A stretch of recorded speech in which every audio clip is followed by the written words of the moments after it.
Hi everyone, I'm Michelle Carter, Director of Educational Content and Programs at Shape America, and I'm happy to be introducing another season of Toy Talk Tuesday. Shape America Teachers of the Year represent the best health, dance, adaptive physical education, and physical education teachers across the United States, and you can get tips from them here on Toy Talk Tuesdays, a series of bi-weekly videos straight from our Shape America District and National Teachers of the Year. So make sure you hit the subscribe button below to catch every video. And if you're interested in becoming a Shape America Teacher of the Year, click the link to get more information. We hope you enjoy this season of Toy Talk Tuesday.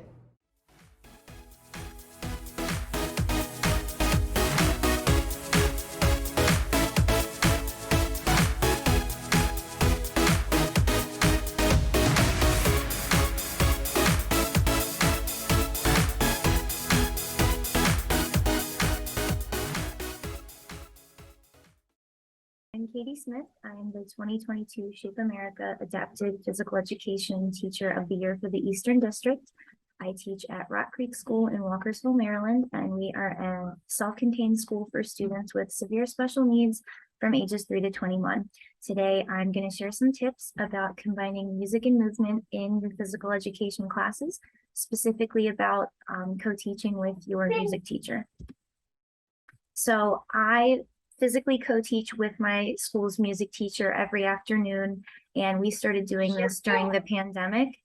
You might hear some commentary from my son pretending to be Spider-Man.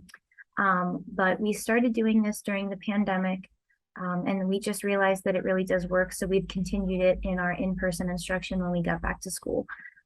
We have noticed that it really is extra beneficial, at least at our school, for our students with those severe orthopedic disabilities that are usually in wheelchairs. It's just this extra different way to inspire movement in non-traditional ways that really help these students that, just kind of typically have a little bit less movement naturally in their bodies, and we're just approaching it from a different angle. And we have done this with students with all kinds of abilities. This could really work for anybody, but that's just the angle that we've approached it from, and it's really been working. So these tips really could be for anybody, but we all know that in our phys ed classes, we incorporate music to encourage dancing and movement because we know music inspires movement, and we can just feel that when we hear a song that we want to dance to. When you co-teach with any teacher, but particularly your music teacher, you do inherently differentiate your instruction, and you're inherently just approaching things from different angles, and you're incorporating your objectives in different ways. So it just automatically inspires just that creativity. A lot of the music and movement activities that at least we do are minimal equipment, and so it is always nice to have a little bit less setup typically with these. And I will share the units that we do in the next slide. It is really nice just with any co-teaching that you're constantly reflecting, you're constantly planning, and you get that instant feedback from someone. And so you're always bouncing ideas off of each other and just getting better. So that's been a nice aspect of it. Like I said before, you're able to meet your objectives in new ways. And then these next 3 bullets, it really is just a great way to reinforce common vocabulary and just make sure that you're consistent across the board among different teachers and subject areas. We really focus on language at our school and just common core vocabulary words because our students, many are nonverbal or on a learning level where main vocabulary words are really crucial and just not, clouding things with being too wordy. And it's also just fun.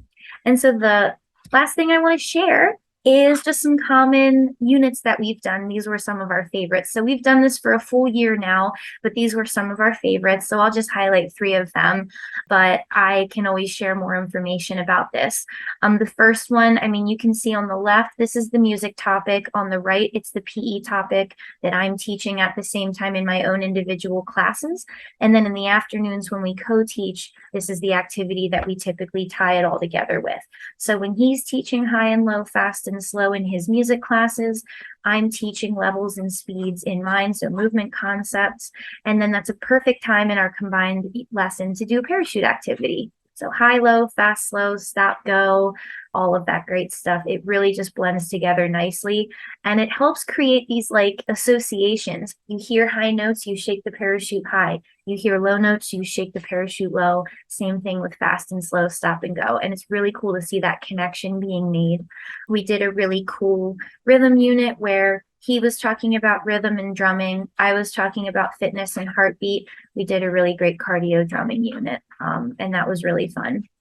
Okay, I know I said three. I might talk about a couple more. He talked about instrument families. I was doing soccer and kicking and some locomotor, and we actually did a marching band unit. So you get that marching aspect, the different instruments, and then we tied it all together with a really fun marching band unit. We actually got the local marching band to come do a performance for them as a culminating activity. So that or performance, that was really cool.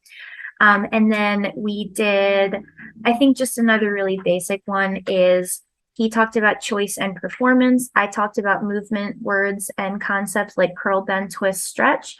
And then we did an interpretive dance and like choice making activity as our combined activity. So again, I can share more information about some of these, but it just really is a great way to approach things from different angles for your students, differentiate that instruction, and just incorporate a new fun way to introduce some concepts in your class. I would be more than happy to share more, and thank you for your time. Bye.